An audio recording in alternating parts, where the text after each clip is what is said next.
Palasyo, hindi papalitan si Secretary Frasco sa Department of Tourism. Umabante sa balita si Abante reporter Eileen Taliping. Abante Radyo Live Report. Hindi pinag-uusapan sa Malacanang ang posibilidad na palitan ni Pangulong Ferdinand Marcos Jr.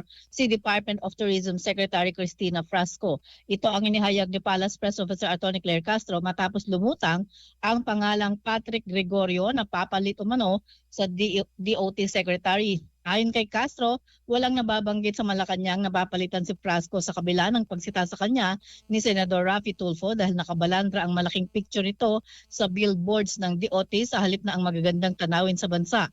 Matatanda ang inihayag ni Castro noong nakalipas na linggo na tapos na ang balasahan sa gabinete at ang gusto ng Pangulo ay harapin ang pagtatrabaho para sa pag-angat ng bansa at ekonomiya. Wala namang komento ang palasyo sa issue ng malalaking laro ni Frasco sa billboard na ayon kay Tulfo ay mistulang billboard ng mga politiko. Ako si Eileen Taliping, Abante.